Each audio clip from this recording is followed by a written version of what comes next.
Down, Petco Park, a new beginning, let's go. Started back rocking the brown. Ever since we've been knocking them down. Baby said she wanna go to the game. Taught her how to say Padre gang.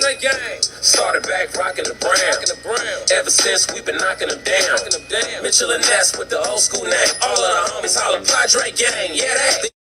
And good day, everybody. Welcome to the Padres versus Mets pregame show for June 7th, 2022. I'm your host, Ben Fadden. Thank you for tuning in. Padres take on the Mets in the middle of their three-game set tonight at 6:40 at Petco Park. It'll be Yu Darvish on the mound for the Padres, and it'll be Taijuan Walker on the mound for the New York Mets. Got a lot to get to in terms of that game. It's on Bally Sports San Diego, 97.3 The Fan. Padres are in second place in the National League West, 2.5 games back of the Dodgers right now. Mets are in first place in the National League East, and they are 0 games back, obviously, because they're in first place. Real quickly, the ticket giveaway, Padres-Rockies, that I was giving away today. I have announced that. That's on the Talking Friars Twitter account. I appreciate everyone that has subscribed to the YouTube channel in recent days. And stay tuned for daily Padres content like I've been doing for the entire season. Pre-game shows, post-game reactions, series reactions, reaction videos to moves that go down. Breakdowns like I did today that you can watch on this YouTube channel of Blake Snell's 40th pitch inning last night that contributed to the Padres' 11 to 5 loss to the Mets. Luke Voit homered, that made it a little close. And we'll talk about that. Obviously, we'll react to that on the series reaction episode. When would that be? After tomorrow's game? So that'll be a late one because I think I'm going to that game. Anyway, the news today, Padres have promoted, well, there's two pieces of news. The Padres have promoted Esteury Ruiz, the center field prospect, outfield prospect from San Antonio, the AA affiliate for the Padres, to AAA El Paso. He started off the season 38 games in a row of reaching base. He had an OPS of over 1,000. And the other piece of news is Adrian Morejon is going to be activated for tonight's game. He is a part of the Padres bullpen now. And Robert Suarez has been placed on the 15-day IL with right knee inflammation. The Padres just announced that a little bit ago. So those are that's the two pieces of news. With Ruiz, he's probably going to get everyday reps now. Oh, got me back. He's probably going to get everyday reps now in center field, just like he was pretty much doing in AA. From what I saw, I don't watch the minor league games because I'm just have a lot going on with the Padres, and I'm not paying money to watch minor league games. Sorry, I'm just not doing that. Anyway, I do look at the stats, and every night I look at all the games that happened, that went on. And Ruiz was getting on base, like I mentioned. It seemed like every single game that he was playing. And there were fans, they saw the on-base streak. They saw the average and how well he was doing in AA. They even thought, hey, let's give this guy a chance to impact the big league club from AA. Now, I thought that was a stretch. I think he should get some at-bats in AAA. I think that's the smart move, and that's what the Padres are doing. But I definitely understood their frustration because the Padres' outfield production has not been great this year. Profar got off to a great start, but Grisham's hitting under 200. Myers obviously wasn't great, and now he's hurt. Mazzara, I like what I've seen so far, but I guess there was a reason why he was in the minor leagues and wasn't on a major league contract, and no other team gave him a major league contract. He just was not good with the White Sox last year. So we'll have to wait and see on that. But I do like the early returns from what I'm seeing out of Nomar Mazzara. But like Jose Azocar, he's their fourth outfielder right now. Matt Beatty sucked, and he's in AAA right now, rehabbing, but he's not rehabbing. They just don't want to bring him up, it seems like. So, look, the Padres need that offensive production and that help. I just don't know how early they're going to bring Ruiz up or if they're going to bring him up this season. I do think, at least my gut reaction right now, tells me that Ruiz will be called up at some point later this year if things trend in the right direction. And it's still, with that said, though, it still kind of boggles my mind why CJ Abrams isn't getting outfield reps and they keep putting him at shortstop. Like, he's played like one game, I think, in center field or in the outfield since he was sent down earlier this season. I have no idea why they're doing that. He's not going to play shortstop in the big leagues. That's Fernando's job. They have Ha-Sung Kim under control for a couple more years after this year. Like, he's not going to play. He's not going to get a lot of time at shortstop. They're probably not going to be able to trade Eric Hosmer's contract, so he's going to be playing first. Cronenworth's probably going to be playing second.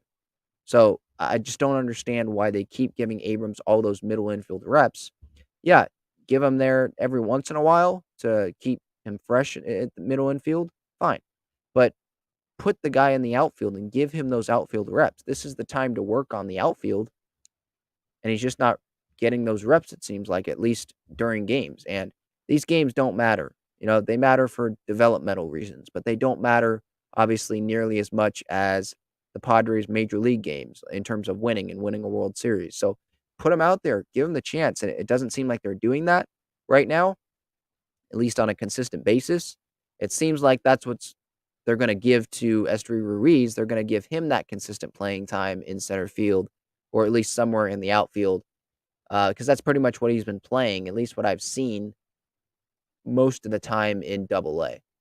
So that's the Ruiz news. As for Morejon, his last appearance in the minor leagues and his rehab stints came on June 1st, so he should be available to go today. It seems like they call him up. He's on the roster, so he's probably healthy. Everything seems ready to go. He had not allowed a run, I think, in his last 6 minor league appearances, so he looks good, or he looked good. The results were there. He did not pitch any games, I don't think, in the minor leagues, or excuse me, he pitched games in the minor leagues, obviously. He didn't pitch any games in Triple-A, at least from the game logs that I was looking at a couple moments ago. He pitched in Lake Elsinore, I think, a little bit, and then he pitched in Double-A, and then they brought him up, with June 1st, obviously, like I said, being his last appearance in the minor leagues before being called up today. What was I going to say? Oh, his major league. His last major league appearance was last year in Texas, I believe, right? And then he had Tommy John surgery. Was it the day after Joe Musgrove's no-hitter? It might have been, or it might have been that Sunday. I think it was a couple games. I think it was the Sunday of that Joe Musgrove no-hitter weekend in Arlington, and he left early. I think Stammen came in that game and pitched well. It was either Stammen or Chris Matt. I want to say it was Stammen. But yeah, Morejon came out early with the forearm stuff. I think he ended up having Tommy John. And so it's been a long road back to getting to the major leagues, but I'm excited. It adds another lefty into this bullpen, something that they lacked. And that's pretty much all I can say about it. Is I'm excited to see Morejon because when he's been in the big leagues and he's been healthy, he's pitched well. He's been one of those guys. Who can I compare it to? Kind of like Anderson Espinoza, maybe, just a young guy that they thought that they were going to get a lot out of, and just injuries they haven't been able to get a whole lot out of. I guess, I know Espinoza's not on the roster or not in the organization anymore. He's with the Cubs. They traded him in that Jake Marisnick trade deadline deal, which still makes no sense to me why they did that in the first place last year, because they needed offense and acquired the opposite of offense. But anyway, that's not the point. Espinoza's no longer with the organization, so probably Michel Baez is the better comparison there. In terms of guys that just haven't totally been able to stay healthy. Jose Castillo, I guess, is another one as well. Young guys that they thought that they would get a lot out of, and they just haven't been able to stay on the mound. So hopefully this is one of many appearances, if Morejon pitches tonight, that he'll have that is with the major league team and that he can stay healthy with. So that's the Morejon news. Robert Suarez on the IL 15 days with the right knee inflammation. Kind of weird to me. I didn't really notice any injury issues with him that last appearance that he had. I think that he didn't give up a run. He went a pretty good stretch these last few appearances of not allowing a run in any of his appearances that he pitched in any big league game for the Padres. So that was kind of weird. but on the IL, and hopefully he gets better because he was probably the seventh inning guy, him or Garcia, right? Seventh inning guy, him and Chris Matt a little bit. I know he's warming up yesterday. And did he pitch yesterday? No, he did not. He warmed up in the first inning. I included that in my breakdown today on the Snell first inning, the terrible first inning that he had. Again, which is available on this YouTube channel if you want to go watch that. Yeah, he did not pitch today. He pitched on the fourth, 15 pitches, so he should be available today as well. We'll get to that. But as for the starting pitchers for today, Taijuan Walker on the mound for the Mets. He has a 2.88 ERA. He allowed 2 earned runs against the Dodgers his last time out. 5 2/3 innings is the length that he went. In all but one start this season, he's allowed 3 or fewer runs this year. So he's been pitching really, really good. From the time that he pitched with the Diamondbacks, as I remember, he gave the Padres some struggles. And then with Yu Darvish tonight, a 4.03 ERA. He gave up 5 earned runs his last start, but that doesn't really tell the story. He was good. He was really, really good for most of the start against the Phillies, or excuse me, against the Cardinals. He was cruising. He got pretty much everyone out in that batting order. Remember, that was the game I think Dakota Hudson was on the mound against him, and that game flew by. That day game, the series finale against St. Louis, he just couldn't get really Nolan and Paul Goldschmidt out. That was pretty much Nolan Arenado, not Gorman, but Nolan Arenado. Couldn't really get those 2 guys out, and those were the 2 hiccups for him. But yeah, I'm expecting a big 6 inning, 7 inning start from Darvish. I know the Mets are a good lineup, but it's not like he hasn't been able to have success against other good lineups so far this season. So that's the pitching matchup. Phenomenal news, Gil says, about Ruiz's promotion and Morejon being called up. Couldn't agree more. He also says Gore and Morejon are taking the Friars to special places. Sure hope so.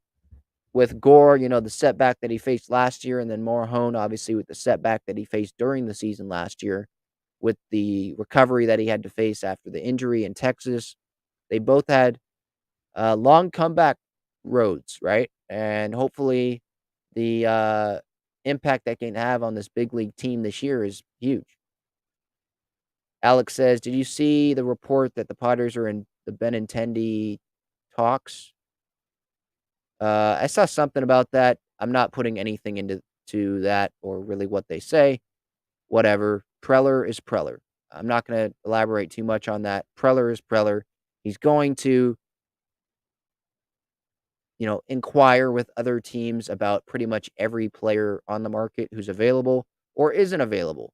We've had reports that have come out about the Padres maybe being a team that would fit with Juan Soto, I know GM Mike Rizzo of the Nats came out last week, I think, or earlier this week, whenever it was, saying that Juan Soto is not going to be traded. But the point is, Preller gets his foot, he dips his feet in a lot of different scenarios. So talking about one guy when we're 2 months away from the deadline doesn't really make a whole lot of sense right now. Anthony, yes, you stole my Padre pick already. You said Profar to record a hit tonight. That's who my Padre pick is. Yes, yesterday I picked Crony. He went 0 for 3.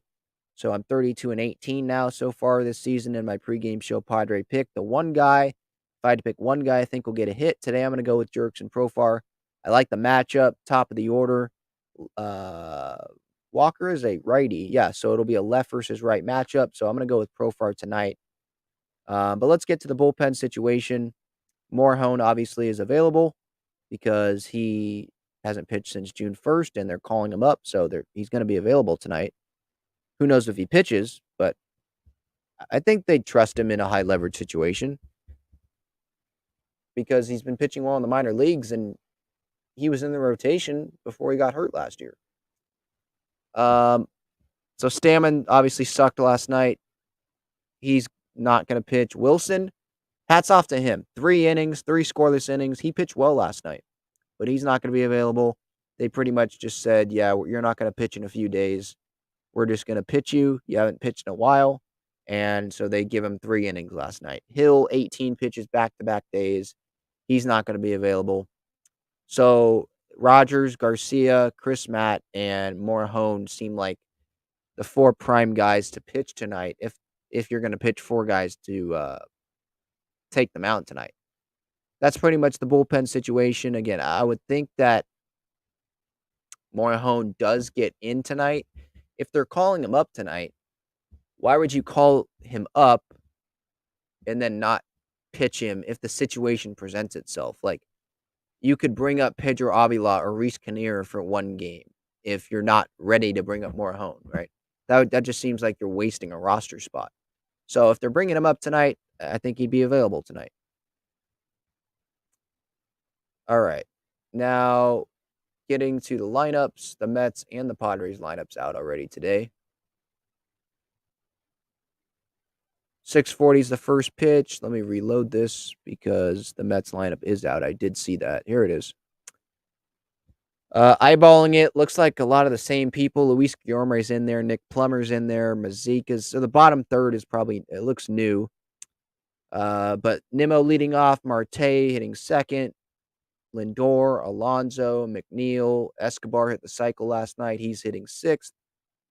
Guillorme, Plummer, and then Mazika hitting ninth. Even Guillorme and Plummer, who are coming in and didn't play last night, they have batting averages over 300. So they got a lot of quality hitters, and they have arguably the best manager in baseball as their manager in Buck Showalter. For the Padres, Jerks and Profar leading off, Crony hitting second, Manny hitting third, Voit hitting fourth, Hosmer hitting fifth, Mazzara hitting sixth. It's a righty on the mound, so he is starting as a lefty. Kim hitting seventh, Grisham hitting eighth, Nola hitting ninth. So pretty much the same lineup as last night. Nola in there at catcher instead of Alfaro. Nola catching Darvish tonight. So not a whole lot to talk about there. Hosmer had some really bad at-bats last night. Voit hit the home run last night, but he did strike out pretty badly. Was it his first at-bat, or it might have been his second at-bat? I posted that video on the Twitter account. Again, at Talking Friars on Twitter for the in-game highlights. A lot of highlights, the games that I'm watching and not going to. Ha-Seong Kim, he has sucked. Just putting it out there, he has not been good the last 7 days, the last 14 days, really the last month. And I'm scheduled to have Darnay Trip of NBC on I think, Thursday. So I'll talk to him about that, what he's seeing. But the splits for Kim are just atrocious right now. I looked it up earlier today. Let me look that up again while we're at this conversation. He's hitting 210 for the season. He started out good.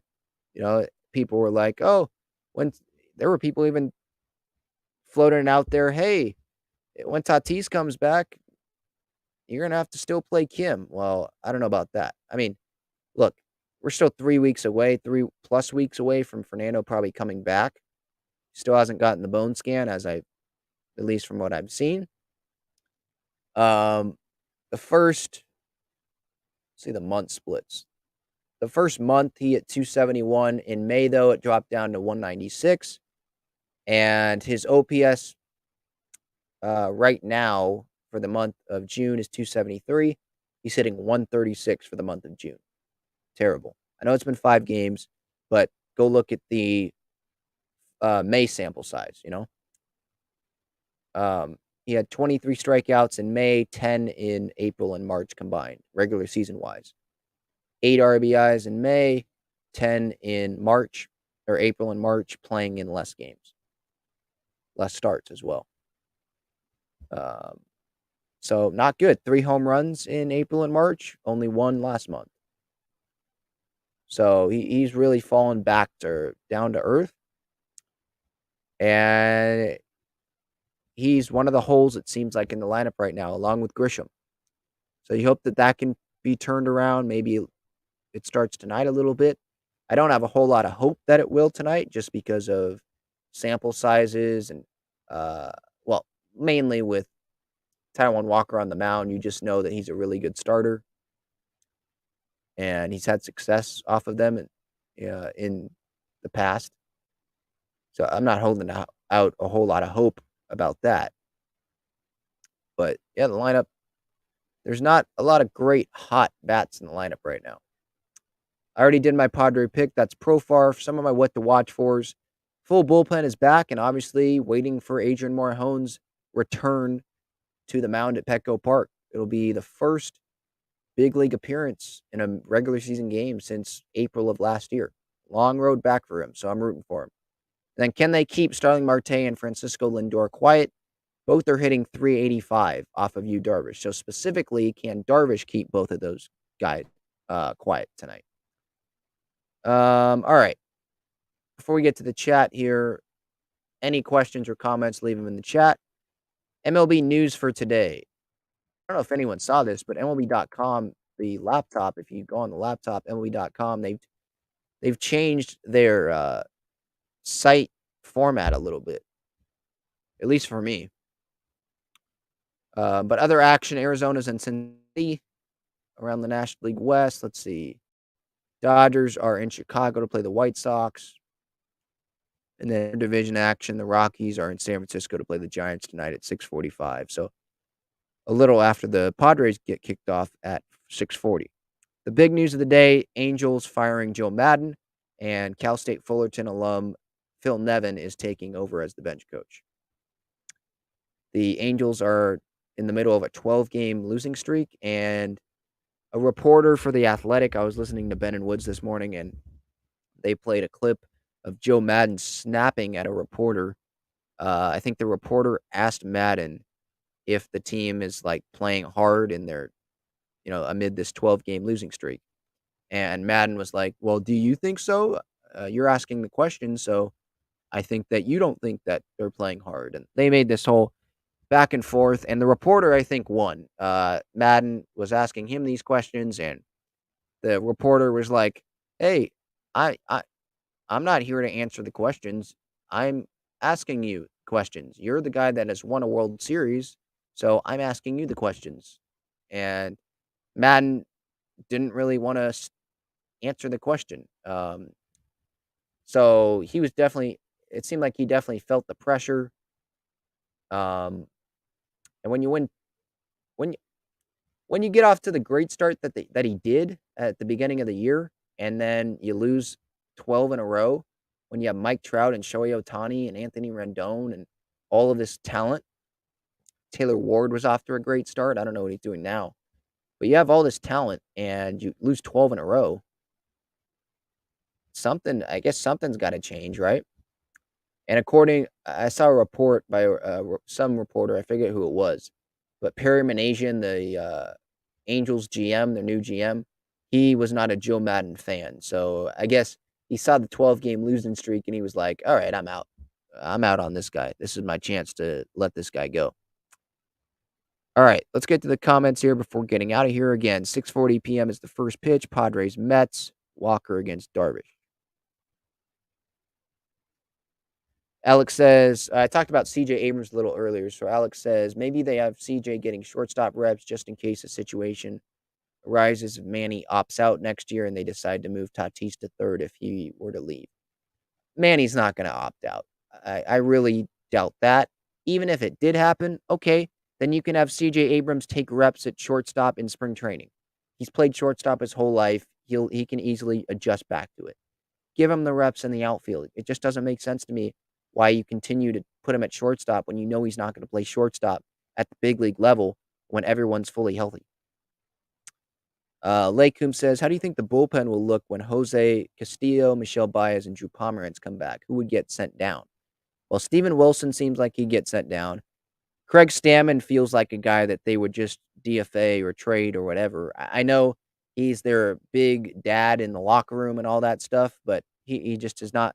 He's not a great reliever for them right now. Tim Hill's another one that they probably think about, but that's a long ways away, and so they're going to go with the hot hand. So it might be a little inappropriate right now to discuss names, but those are three names that stick out if they were going to be called up right now. Anthony says Kim one day will corkscrew himself into the ground with his swing. I don't really understand what you're saying there, but he has struggled at the plate. I talked about the splits earlier. Gil says 7 active levels of Padres baseball nowadays. Can't erase the smile on my face. Nerds will nerds. All right.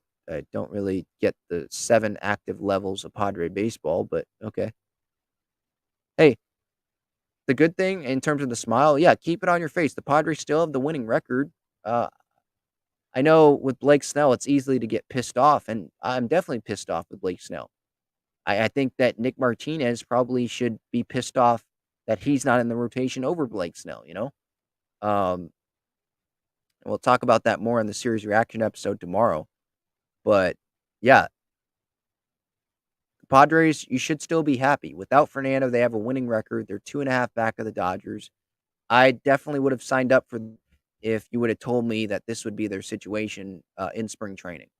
So yeah, and it's a new day, right? That's the great thing about baseball. You don't have to wait a full week to revenge the loss, right? You get to come back and you get Yu Darvish on the mound tonight. So yeah, every day you are happy when Padres baseball comes around.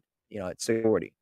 At least I am. All right, I think that'll do it. Padres Mets pregame show, Talking Friars pregame show. I am Ben Fadden, your host. Again, I encourage you to watch that Blake Snell first inning breakdown that is out on this YouTube channel right now. Actually, I'm going to end the pregame show, so feel free, go watch the breakdown. Tell me what you think in the comments at Talking Friars on Twitter, and you can dial 619-335-5770 to give your thoughts. If you want to be featured on the show, that is the voicemail number. If it says that it's not going to take the call, just wait. It's a voicemail number, so it should work. All right, that'll do it. See everyone later. Enjoy your Tuesday night. Have a good one.